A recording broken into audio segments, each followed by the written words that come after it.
Well, I hope you all can hear me. That doesn't mean to say you understand me.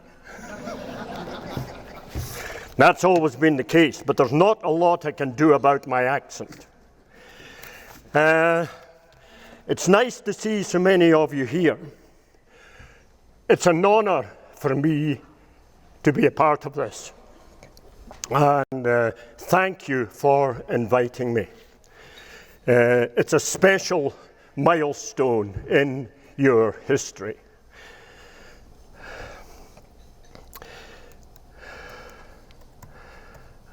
I'm just getting this going.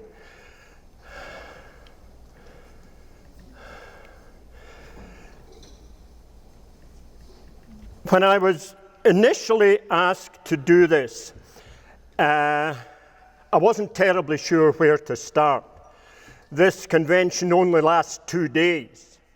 And if I was to talk about the history of Highland cattle, that could take 2 weeks, it could take 2 months. I can talk about Highland cattle forever. But I made out this paper, which I hope you all have been given a copy of. I would also like to think that you had much better things to do when you're here than to actually read this, because it's heavy going. I wrote it to give you a brief insight into the beginnings of not only the Highland breed in Scotland, but also how breeds of cattle that we know today originated. Right, we can move on. Images of Highland cattle, some of them extremely well known. That particular image by the well-known artist Donovan Adams depicts a drove coming out of the Highlands at the height of the drove trade, 1840 or thereabouts. Of all the great Highland artists, he was probably the one who depicted the real thing. A lot of people, when they commissioned particular portraits of their favourite cow, were inclined to enhance them. This particular artist never enhanced cattle. He painted exactly what they saw. And that gives you a fair idea that they've changed little since that particular portrait was painted. Right, we can move on. For those of you who don't know Scotland, it's not a big place. It's about 30,000 square miles. And in American terms, that's nothing. It's about the size of a ranch. 20 million acres approximately. But what you have to remember, a lot of that is water. We have a lot of water in Scotland. It's probably our most precious asset. But we got a lot of water. Now, again, to put it in American terms, Scotland is a little bit smaller than North Carolina. That's really the size of Scotland. Over 70% of it is rough grazing and mountains. There are 900 islands scattered around the Scottish coast, only 100 of which are still inhabited. So this is the land in which the Highland breed evolved over the centuries. I'm going to start my story about its evolution during the height of what became known as the droving trade. That was when cattle left the mountains and the glens in great numbers to be driven south, sold at the great fairs in the central belt of Scotland, and subsequently found themselves in the far greener and better pastures of England to be fattened and sold in the markets in London. It was cattle that first brought commerce to the Scottish Highlands. Cattle were its true wealth.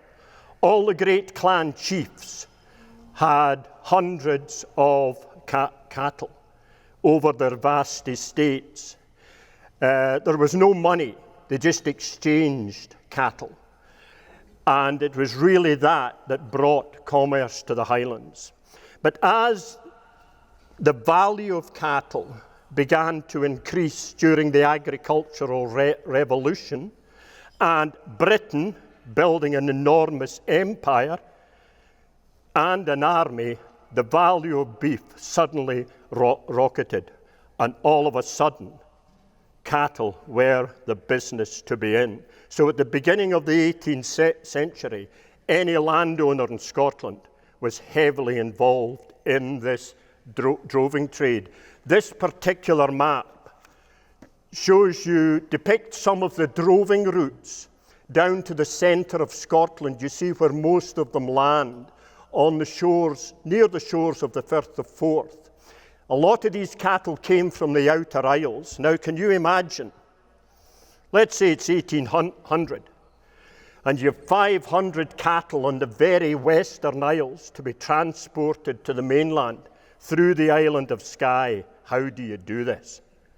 Well, first of all, you put them in a boat, and that's a sailboat, 50 or 60 at a time, tied by the horns to the sides of the boat, and off you go. Get to the island of Skye, and then used to take 3 days, 4 days for these cattle to walk through the island of Skye to a place called Coirefuar. There were no boats there because the tides were too quick.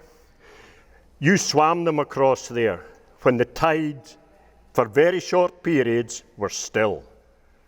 You threw these cattle in the water and you hoped they reached the other side. Most of them did, or there would have been no business.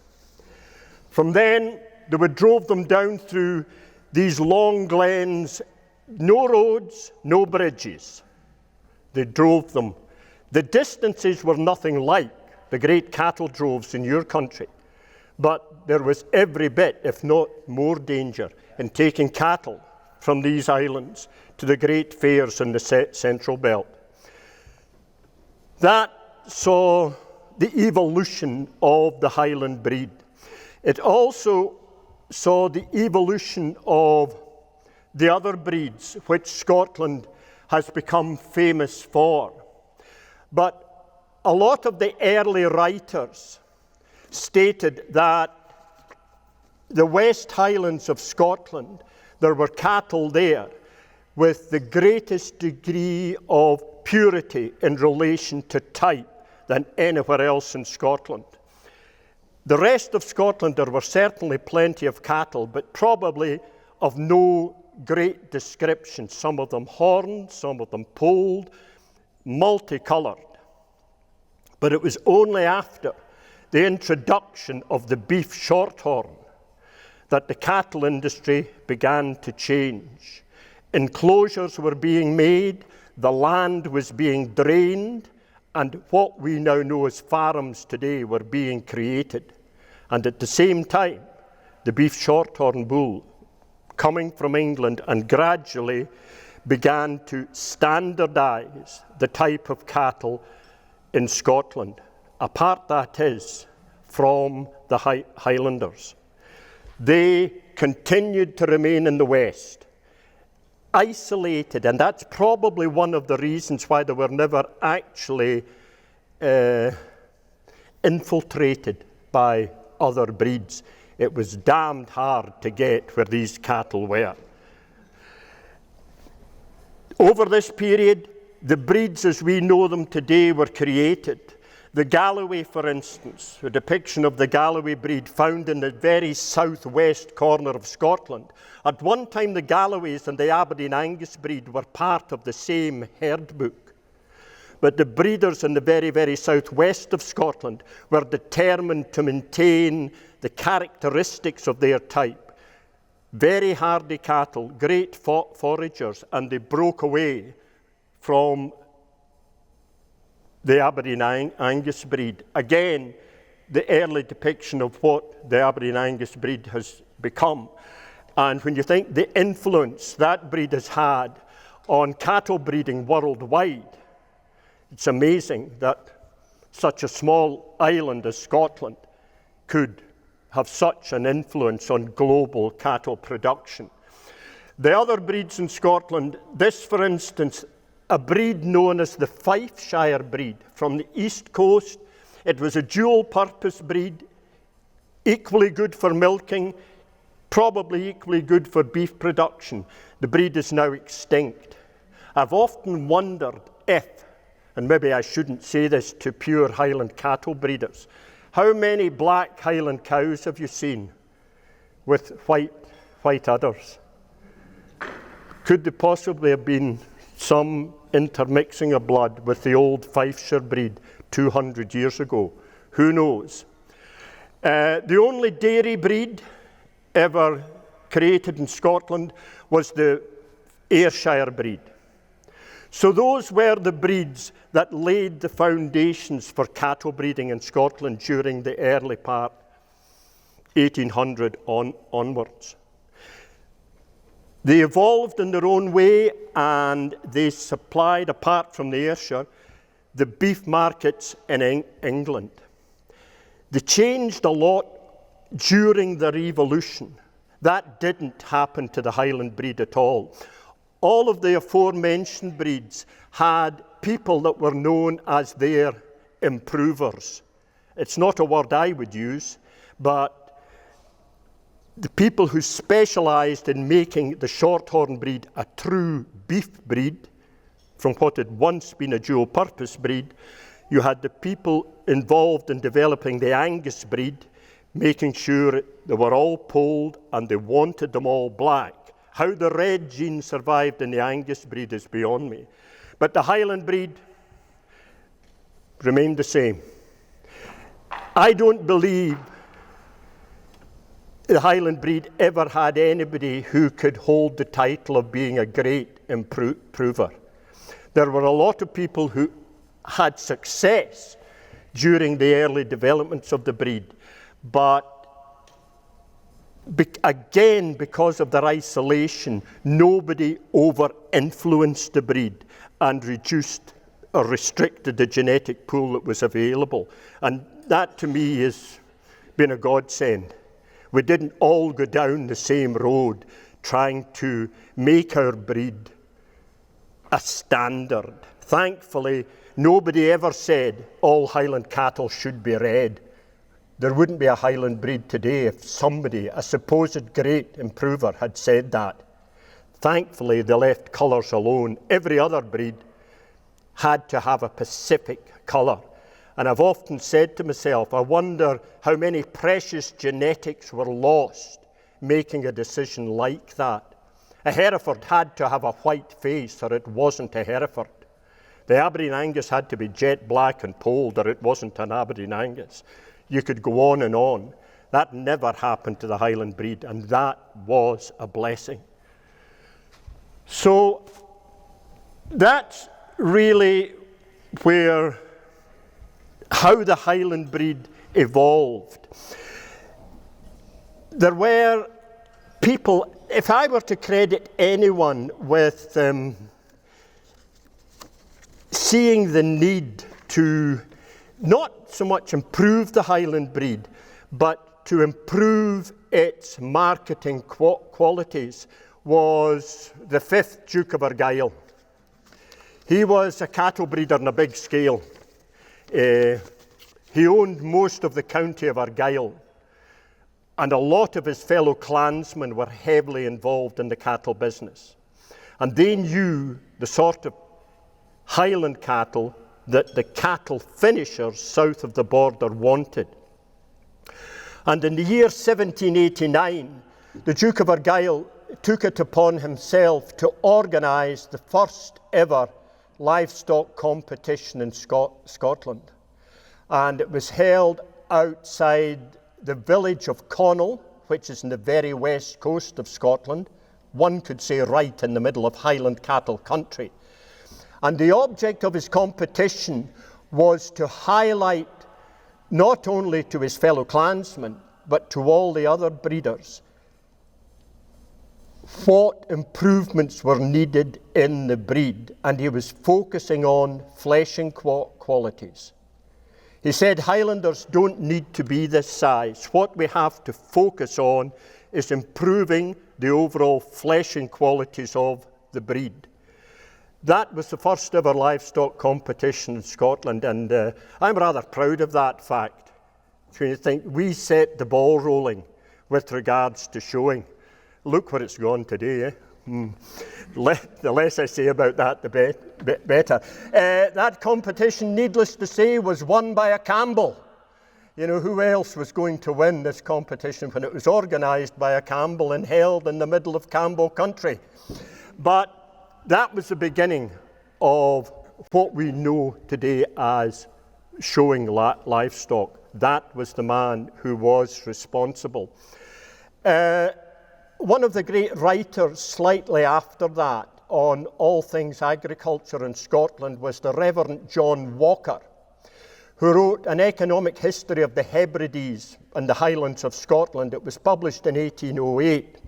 And he states this: the size of every sort of cattle will always be in proportion to the quality and the quantity of their food, provided they are properly managed accordingly, and they are skillfully and treated well. To attempt a larger size of cattle than what feeding can fully sustain is a frequent error. What wise words. What wise words, that man. He was fully aware that one should only breed cattle that the land on which they are raised can sustain. He went on to add that the breed of black cattle in the Highlands is excellent of its kind and best adapted for the country. He went on to add that no cattle should be raised but from males and females of an adequate size and the best form. He was adamant that it would only be folly to introduce an outcross to supposedly improve the Highland breed, and that all premiums offered by the public should be for the Highland breed that are only pure. So he, at that time, could see absolutely no advantage in introducing other genetics to this breed. The land on which they were kept hadn't changed over the centuries and could only sustain cattle of extremely robust character who had the ability to forage well. As I say, that was written in 1808. I think even today those are very wise words, and something I think we all as Highland cattle breeders should pay attention to. Sometimes you don't realise or really fully appreciate just how good Highland cattle are. We are continually comparing them to other breeds and saying, I wish my cows were this height, or I wish they were this. No, no, no. Stick to the tried and tested. Learn about the land on which you're using, and that will dictate the sort of cattle you should be breeding. So that was the beginning of the Highland breed as we know them today. When I was asked to do this, I thought, I'm only going to give them a brief intro into this, and there's plenty of time for us to talk about other aspects of the history tomorrow. But then I said to myself, after reading the wonderful article that appeared in the Bagpipe about Spencer Biddle, now that's what kicked me off on, right, I'm going to dig into the early introduction and development of the Highland breed in the United States. I wish I hadn't. I really wish I hadn't. Because for days I sat there. I can do this. I can sit for days and dement myself. But the conclusion I came to as I finally finished was there were more questions than answers. The best I could do was pull a lot of loose threads together and try to join them. That's why I came across this man, the Earl of Dunmore. Well, we've gone through Highland cattle, now we have a Highland gentleman, appropriately dressed. The more I dug into what was going on in the American cattle industry at that time, I realised how many Scots were involved in this. There were hundreds of speculators the vast majority knew very little about cattle. It was an opportunity to make money. Land was cheap. There's a big demand for cattle. Let's put money into this. The Earl of Dunmore's family had a very long association with the United States. He had travelled extensively in the United States. He also was the owner of one of the largest folds of Highland cattle in the Western Isles. His uncle, the Duke of Atholl, was the owner at that time of the largest herd of Highland cattle in Scotland, in Perthshire. He knew a bit about Highland cattle. And he explored the US of A, looking for an opportunity to probably introduce Highland cattle. I have no reason to believe, as Spencer Biddle did visit Scotland, that he wouldn't have come across this man here. Yet they moved in the same circles in New York. And I can't help but wonder that this man, although I can't trace his cattle coming to Scotland, I'm sure he had an enormous influence in some of the very, very importations to the United States. The largest herd owner, willing to risk capital, he had money. I'm sure he was involved in this. I just wish I could rubber stamp it. He was also the man who was the instigator of forming that Scottish Highland Cattle Society in 1884. Prior to digging into this, I was always under the impression that the reason for forming the Highland Cattle Society in 1884 was to ensure that there was no alien blood introduced to the Highland breed, as these other breeds were becoming increasingly popular in Scotland. No, that's not the case. This man, because of his travels in the USA, knew that if you were going to sell Highland cattle to the Americans, they had to be registered in a herd book.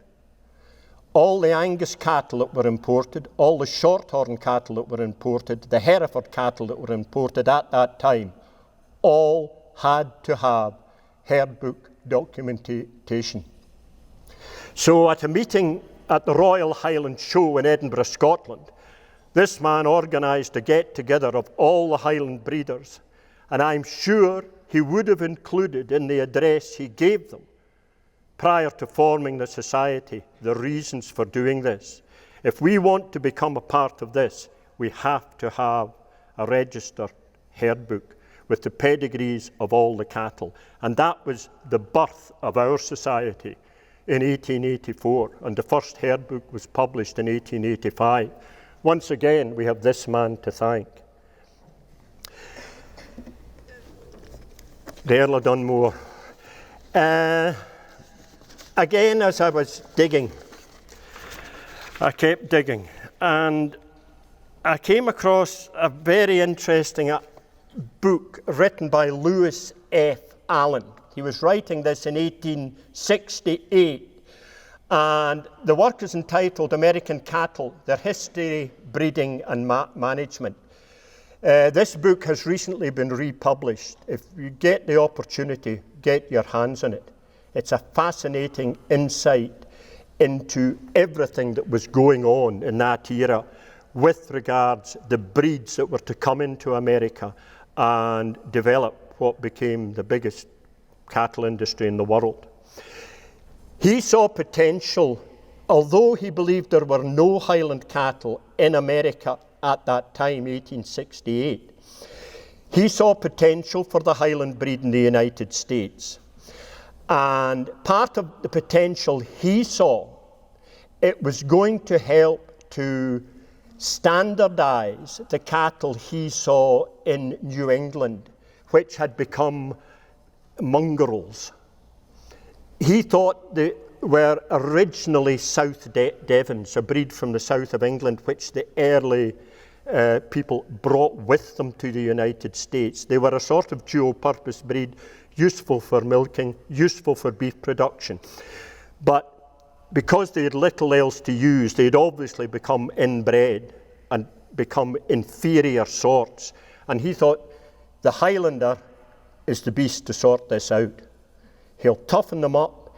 He'll put a bit of consistency in type in doing this. And he, at that time, was advocating introducing Highland cattle to the United States. There's no record of him ever achieving that, but he could see potential for the breed as rustlers, as he put it. These cattle will graze anywhere. They will go and seek food and probably, more importantly, shelter. They were ideally suited to the conditions in the a lot of the United States at that time. Again, when I started, I was going nowhere quickly. It's probably obvious. But I said to myself, right, let's get the American Herd Book out. I have the first 3 volumes of the Herd Book. And all you have in there is scant pedigree information, but you also have the names of the people who owned them. That is it. So I started tracing them back to cattle in Scotland and where they had come from. And this bull featured in a lot of the early importations. It's a bull called Ossian Ban of Athol, and he was silver dun. I've often asked myself, why were there so many light-coloured silver dun cattle in the US of A, when there are so few of them now in Scotland? You seldom ever see them.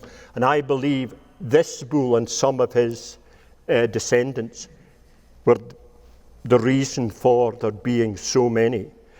He came from the Duke of Athol's herd, but his sons had a big influence in some of the early importations to the United States, and you can trace them through your herd book. When I began to pick up names of cattle was in the 1920s. I have a very interesting collection of annuals published by the Scottish Farmer. It is a weekly agricultural publication in Scotland. And they started publishing these annuals in 1901 and continued to publish them until 1961. And I'm very fortunate to have the entire collection of those. And that's where I can trace a lot of information. They reported on all the annual pedigree sales held in Scotland. And this is where I picked up some of the early facts about importations that I can trace. We're going to 1921, when the Two Bars Cattle Company in Wyoming asked a livestock agent in Scotland to buy the very best of the cattle from the fold called Balranald. Now, Balranald was a farm in the very western islands of Scotland. It had been in existence, well, there's records I can trace of cattle being there the very beginning of the 1800s. This man, MacDonald, kept particularly good records for his own use. And when you look at the very first Highland Cattle Herd Book, he has over 40 bulls registered in that volume. So when the opportunity came to buy some of this man's stock, they eventually the best of them landed in Wyoming in the Two Bars Cattle Company. The top price they paid that day in 1921 was £60. Now that was a lot of money for a heifer, a Highland heifer. But the report goes on to state that the best of that fold actually landed in the United States. Others went on to help form the Applecross fold in Scotland. Others went on to help form the Isla House fold, which is now no longer in Scotland. But the very best of them landed in your country. The following year, the opportunity came again because of a foal dispersal. This was in 1922 in Oban, when Walter Hill from Livingston, Montana, commissioned a livestock agent to buy the best of those cattle. And he certainly did buy the best of those cattle. That was a fold which had been using some of the very best Highland bulls over the previous 10 years. So I can only imagine that the quality of these cattle was extremely good. And again, they landed in the United States. What you have to remember at that time, one of the reasons why there were so many dispersals, there was a serious depression, economic depression, going through the world at that time. And the agricultural industry in Britain was on its knees. People were getting out of farming. So I've often said there's no such thing as a dead loss. People in the United States actually benefited from being able to buy some of the best Highlanders in Scotland at that time. So from those two particular importations must have had some influence in the very first registrations within your own herd book. There's no getting away from that when you see where they landed. So when your people got together in this part of the country and decided to form this wonderful association and establish a herd book, I'm convinced those cattle played a part in that, although there is no record to prove it, but that's where they were. When you go through the first volume of the herd book, there's some amazing genetics here, genetics which have stood the test of time in Scotland and have helped to establish the breed in the United States. I could read this whole list out, I'm not going to, but when you consider that these cattle were bought by agents who were probably importing Angus bulls and shorthorn bulls at the same time, and as fat cattle from America were being transported to Liverpool and Glasgow, these ships would be sitting there. These cattle agents would be filling these ships with shorthorn bulls, Angus bulls, Hereford bulls, and on occasion Highland cattle, because there was a demand for them at that time. There was an enormous cattle trade toing and froing across the Atlantic at that time. If we move on a little bit more, we can get a better insight into the genetics that were used. And we come to the late 1940s. After the cessation of the Second World War, there was an enormous resurgence in agriculture, especially in Britain. We had been terrified that we were no longer able to produce our own food, so agriculture suddenly became fashionable again in England, Scotland, Wales and Ireland. The interest from America just after the Second World War in livestock from Scotland knew new heights. Record prices were being paid for shorthorns and Anguses. American breeders were actually coming to Scotland to look at the stock. They weren't totally relying on agents then. They were becoming much, much more selective. In the early records, there is one bull stands out, a bull called Ferricher of Gartlee. And it was only when I began to dig into the pedigrees in the original herd book, I began to realise the enormous influence this one bull has had on your early development. He was bred by a man called Duncan Stewart, who was much better known as a shorthorn breeder. He was probably the premier shorthorn breeder in Scotland during the 1940s. But he also had large estates in Scotland where he ran 200 Highland cows. And he used this bull, and a great many of his sons were to come to Scotland. The Berries used them, Ferricher. I've asked myself, was it purely by chance that this bull became so famous? And I believe it was. I just think this bull was the bull that was in vogue at that time. And his genetics were all over the United States over a period of 20 and 30 years. And when you look at it, thankfully, later importations broadened the genetic base, which is seriously needing to happen. And I don't think it was intentional, it's just the way things were. He was a highly successful breeder of shorthorns. He was a highly successful breeder of Highland cattle. So it is understandable why breeders from this country would go and view what they perceived to be the best.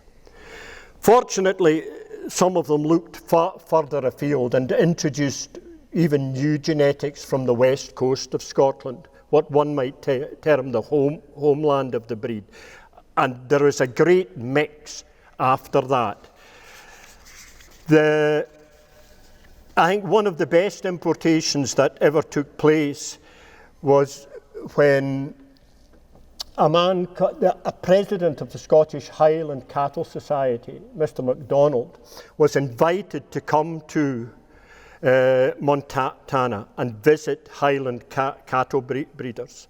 He visited George Holmes in Montana and toured a lot of herds in Montana and Wyoming. At the end of his visit, the various breeders got together and asked this gentleman if he could organise the importation of 20-odd Highland bulls to the United States. And what I've written, that task was handed to a very old friend of mine who is no longer with us, a former president of the Highland Cattle Society, Ben Coots. He was delegated to find these 20-odd Highland bulls. This was the biggest order ever received for Highland cattle. So Ben went round Scotland and made sure that the genetics he was sending over were as broad as possible. He told me it was the most thankless task he had ever been given because he knew he would never please everyone. He went to all the prominent folds, but thankfully he also included some of the lesser known folds, and he was able to buy some extremely good cattle, which to me, that importation cemented the foundation of the breed in the United States. They were scattered the length and breadth of their country, but mostly in Wyoming and Montana. But they really, really laid, if you look into your herd books again, the building bricks for what you've done. A lot of other cattle were to follow from some big folds.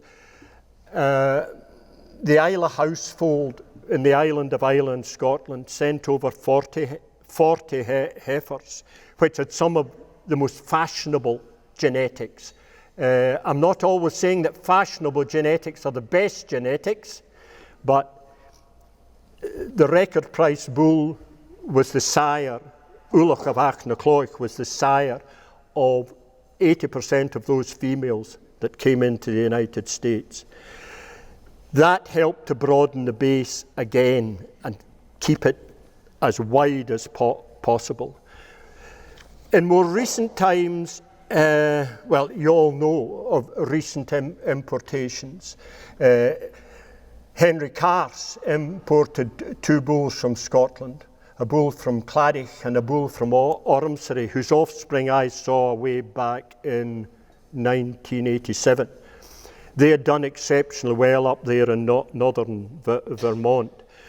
There was a particularly good bull, Loach, whose picture is in, I gave you. That was an extremely fortunate purchase.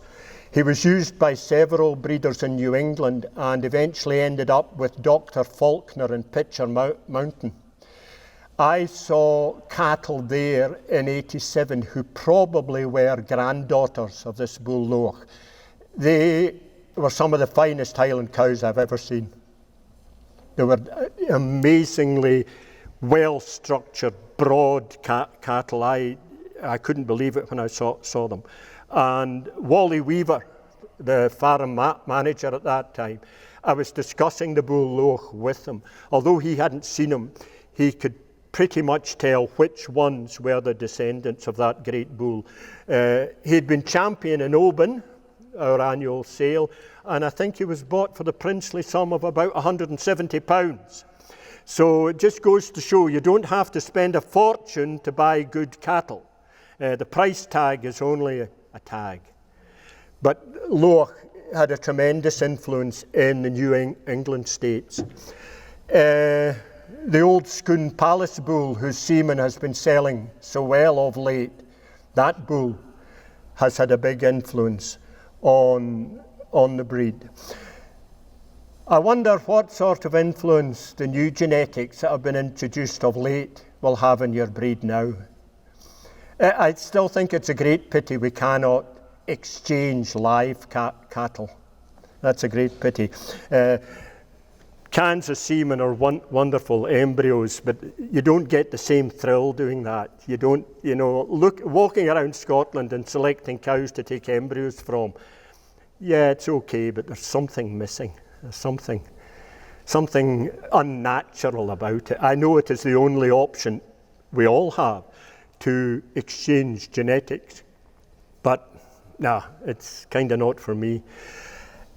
So, as I say, read this. It's hard going, but I tried to write it in such a way that those of you who are as crazy as I am can sit at night and trace genetics back and back and back, and you begin to paint a picture of your own fold. And I'll tell you this, you begin to see common characteristics. That's one of the great things about this breed. Nobody's interfered with them.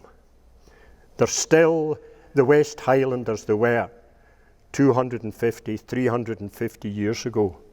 We never had a great improver. And long may that be the place, because I believe we all contribute in our own way to improving what we have in our own particular circumstances. And that helps to ensure the survival and the progress of your breed over the next 75 years and more. I could go on forever. I'll answer questions. I will, although tomorrow might give us a better opportunity and a slightly less form. I hate standing on a stage. I feel like a school teacher or a minister. No, I do. I'd far rather sit there. But that's an insight. But as I said at the outset, the more I looked into this, and I'm going to keep looking into it, it came up with more questions than answers. And when I go back home, come next winter, I'm going to start digging again, because I'm determined to join up the dots on this one. And somewhere it may be going through shipping records. Maybe that's where the answer lies, because a lot of these shipping records will still exist. So you get the shipping companies who did it, and as I said, the Americans were only interested in registered cattle, so maybe part of the links in the chain will be there. If they are there, I'll find them. How am I doing for time? Very good. Am I? Oh. Yeah. You're doing great. Can I rattle on? You can rattle on. You sure? Another 10 minutes. Right. I was going to, I'm glad I didn't, I was going to write another chapter to this about my own experience in the United States. But I thought before I do that, I'd better look around to see who is in this room. I'd better look around to see. And sadly, sadly. Some of the great people I've got to know over the last nearly 40 years are not here. Which brings to mind my first judging experience in Bloomsburg, Pennsylvania in 1987. I had the honour of judging that particular show. So this being my first trip to the United States, I thought I'd better look like a Scotsman. And I dressed up like the Earl of Dunmore. I had my kilt on. So I got to the show. Hamish Wilson, our great secretary, was with me. Mrs. Nelson from Achnacoich was with me. Raymond Nelson. A lot of prominent people came. They didn't come to see me judge. They came to look at Highland cattle in the United States. Anyway, we arrived at the show, and I was introduced to two gentlemen. One of them taller than me, Henry Carse from northern Vermont. And one of them a lot smaller than me, Es Braun. And I was told, Angus, you're all judging the cattle. So there's 3 judges in this ring. So I was introduced to Henry and Ez, and Henry said to me, I'll do my best Henry Carse accent. Angus, Ez and I have been talking. And we want you to do the talking. Now, nobody had told me there was any talking involved in this. No, Angus, Ez and I, actually, Angus, we're just going to follow you. They didn't, anyway. First class in the ring was the class of young Highland bulls. Bull calves approximately, let's see, when this was the autumn, let's say 7-8 months of age. All shapes and sizes. So it must have looked very funny. Here is me with my kilt on, 6'6" Henry Carse, 5'6" maybe Ez, going around the cattle. I start to handle the cattle, hands on. The first bull kicked me. Now, I'll stand out here. I had my kilt on, and those of you who have seen a kilted Scotsman, they wear a sporran, which is a leather container, which some people say Scots keep their money in. That's a lie. That is an absolute nonsense. Good sporrans can hold a half bottle of whiskey. It's got nothing to do with money. Anyway, on this occasion, this bull calf kicked me right in the sporran. Thank goodness I was wearing the sporran. Henry caught me by the shoulder. Angus, you don't want to get too close to them critters, was his advice. They'd never seen anybody handle cattle in a show in their lives. It was very, very amusing. Did I get it right? I actually upset a lot of people that day. I did. There were 2 older bulls. Wow, I don't know what this guy had been feeding them. There'll be no names. I'm not mentioning names here. I don't know what he had fed them, but wow, they had been fed. They could walk round the ring, but it was more a casual stroll. And the man who was leading them in the halter was fairly casual in his approach as well. He had been fed quite well. There'll still be no names. You can guess. I can see some people laughing. They think they know. Anyway, he didn't do very well. And afterwards, he came up to me and very bluntly said, "What's wrong?" Well, I said, "I believe the condition you showed these cattle in was detrimental to their well-being." Now, this being an educated man, knew what the word detrimental meant. But he did not agree with me. He was really upset. And to add insult to injury, he was hosting a barbecue the following day, which we all had to attend. Had he had it within his power, he would have banned me from coming. He didn't speak to me all day. But I'll tell you what the man did. 20 years later, I got a letter, and a long one, and he apologized to me for the way he'd behaved that day.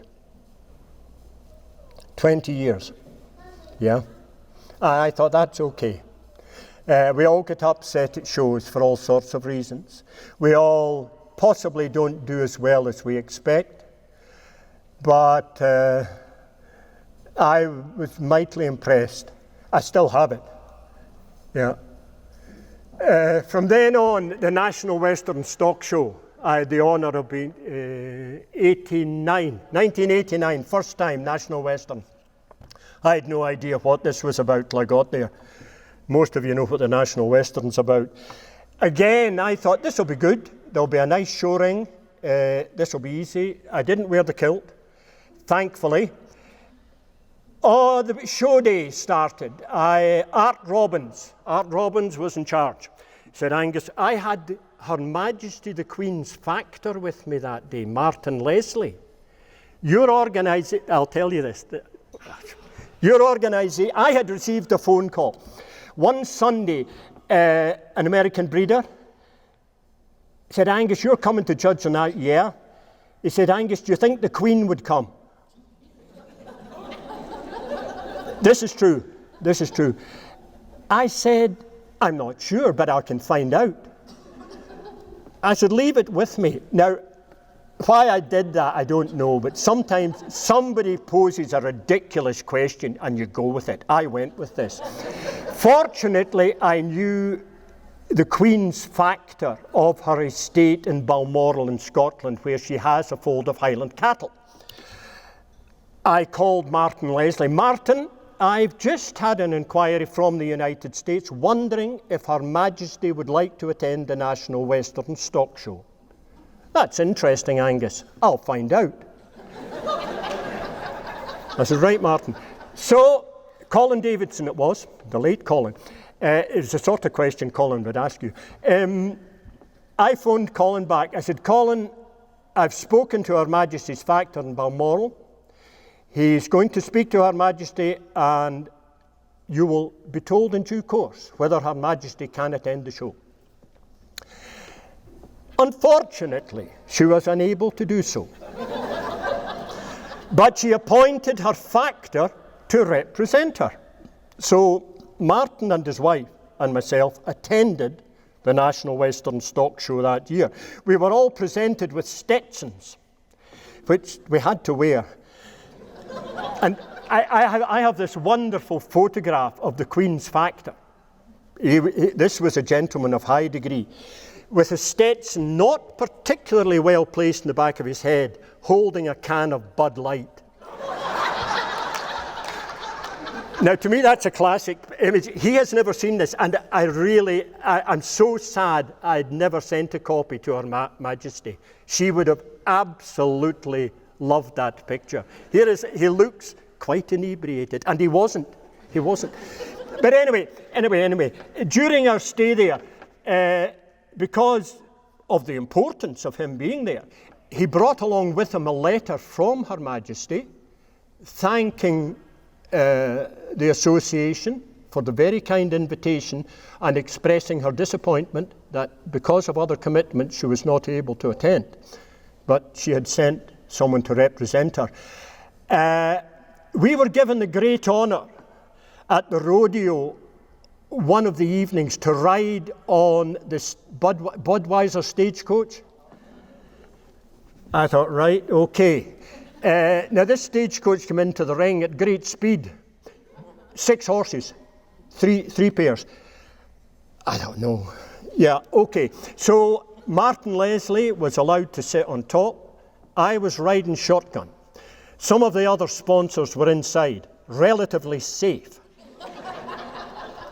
As I climbed onto the stagecoach, do you know the vision that came into my mind? Imagine if the Queen had said yes. Can you? No, really. Imagine if the Queen. And I must have been laughing as clambering onto this thing. I thought she would have loved it. You know, and an amazing horsewoman herself. And still this vision comes into my head today. The Queen regally dressed. I'm not saying she would have been wearing a crown, but I can't help seeing that in my mind's eye. So I could go on about the National Western a lot, but to finish with, And again, it's to do with our late patron, Queen Elizabeth. When the great Jack Straw was asked to judge the Royal Highland Show, this was the first time that an overseas judge had ever been asked to judge the Highland cattle classes at the Highland Show. Fortunately, Her Majesty the Queen attended the show that year. And during Jack's judging, she entered the Highland cattle ring. And Jack had just finished, where did I get this right? He had just finished judging the females, and there was a little break as Her Majesty came in, and he was introduced to Her Majesty. And Jack was dressed as he always dressed, those of you who knew him. The Stetson, gloves, just the way he would be. He was introduced and they shook hands, and a lot of the supposed Scottish dignitaries were terribly upset because the man had not taken off his hat when introduced to the Queen. But they stood and talked for 15 minutes. Everybody was getting terribly agitated because there were other people, but the Queen was absolutely fascinated with the conversation she was having with Jack. I was quite close, so I could hear most of it. And she asked the judge, "Are you enjoying your judging stint?" And his answer was, "Well, ma'am," he did address her correctly. But what people in Scotland don't know, all American gentlemen address a lady that way. "Well, ma'am," he said, "I'm totally unaccustomed to judging, looking at cattle on my feet. I've spent 60 odd years looking at cattle on horseback. I find this really awkward." That really amused the Queen. She said, "You have no idea how difficult it is. I've looked at cattle on horseback all my life. Here I am on the ground trying to assess them." So they had a wonderful conversation. Her factor, Martin Leslie, was with her that day. And as she left, she told her factor how she had wished she'd been able to talk to him for longer about working with cattle on horseback. So there's been great associations between American breeders and our breeders, and that was one of the best moments I can recall. I could go on about National Western Stock Shows. The first one I judged, I didn't realise there was a pen show where unhaltered and relatively uncivilised cattle were kept in pens and a judge had to assess them. I thought, okay, I can do that all right. What I didn't know was you weren't supposed to go into the pen. No, I thought, you can't do it. I can't do it outside. This is a nonsense. I can't do it. I'm going in. Don't. I'm going in. So because several of the people in charge were actually exhibiting cattle in the pen show, they could not or would not accompany me into the pen because it would I had to be completely biased. So there was a gentleman standing some distance who obviously knew everyone, a man called Kim Hager, who worked for a company called ConAgra.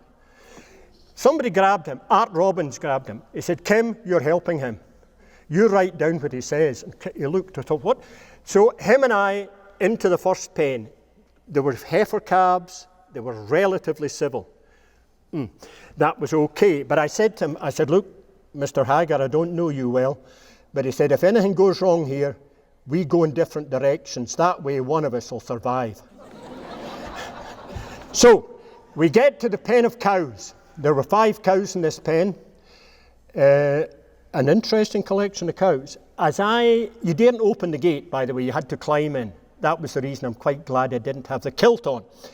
So on climbing into this pen, this cow came up to me to check me out. And I noticed a brand in her horn. JS, Jack Straw. She checked me out, but no, she was curious. And I said to Kim, I said, "No, we've got to be careful this time." So we carefully wandered round the cows in the pen, and this cow watched me the whole way around. She was watching me all. She belonged to Art Robbins. Big cow, really good cow.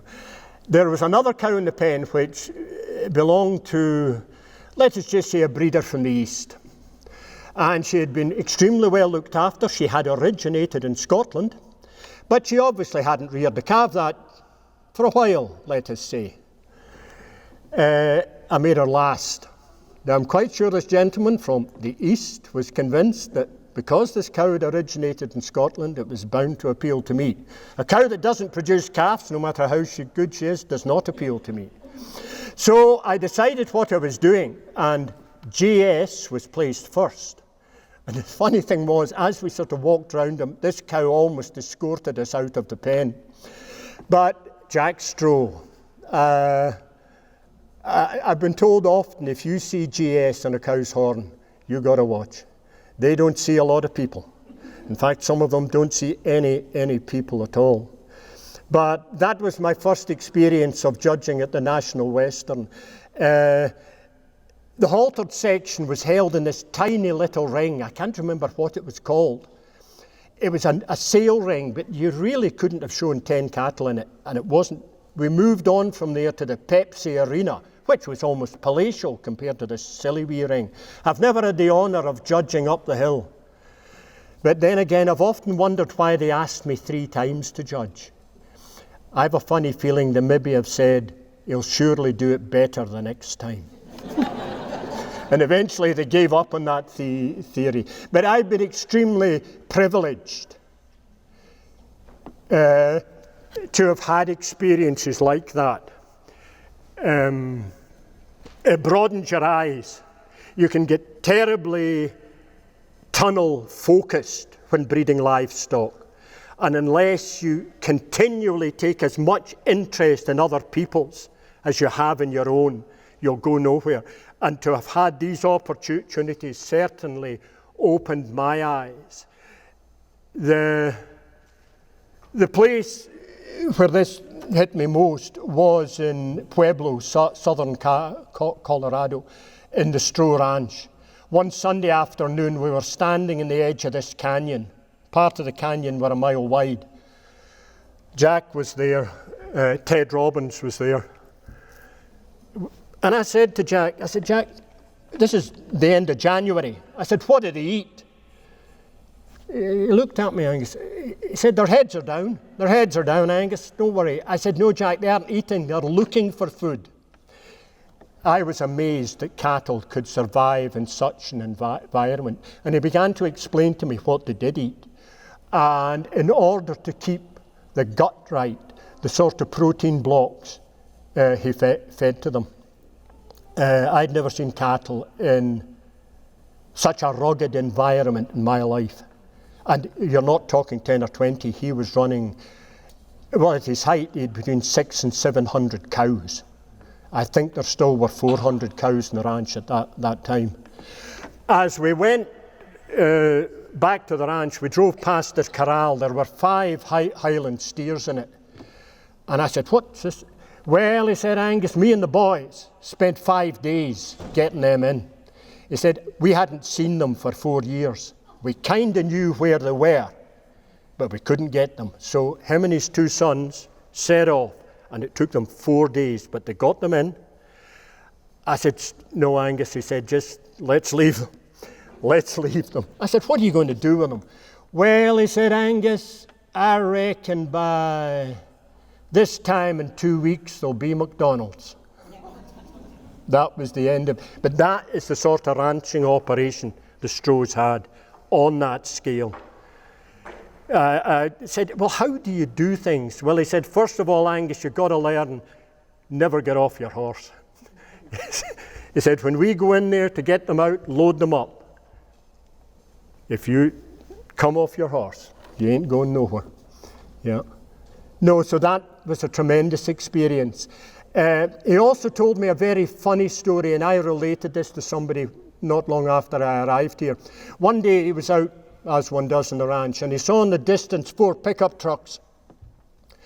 And he looked and I thought, who is this? Oh, whoa.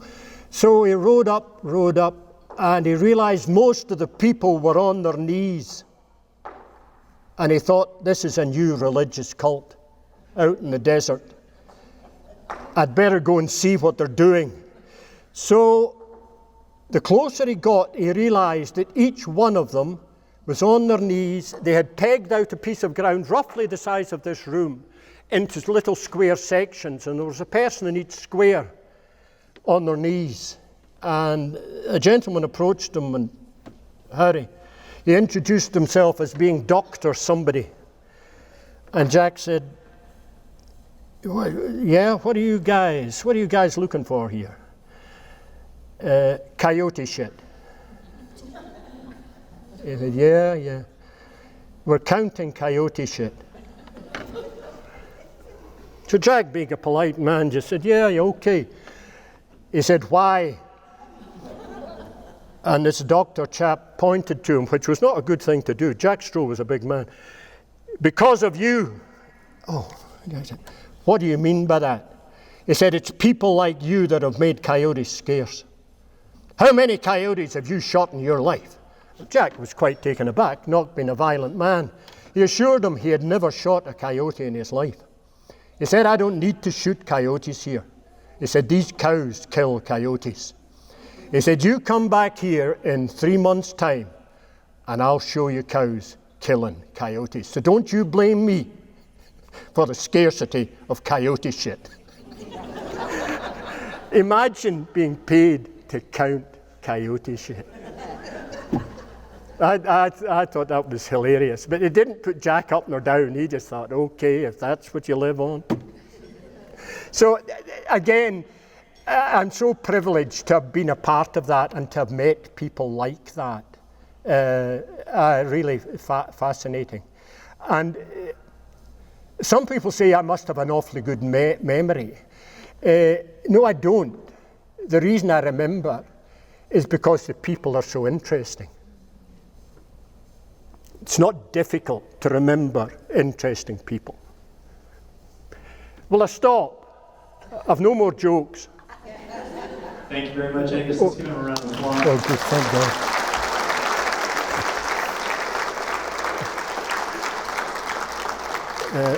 We do have just a few moments for questions, if anyone. No, listen, it's probably patently obvious to you all that this is not quite what I intended to say. No, it's true. That's why I wrote that. And so, but if you have a question, but maybe tomorrow you can well, no, you're maybe better not thinking about what I said. But if you can think of something to say, anything, criticism, anything at all. But we can maybe dig a little bit deeper into the history of the breed tomorrow on a more one-to-one basis. There's several angles we can follow.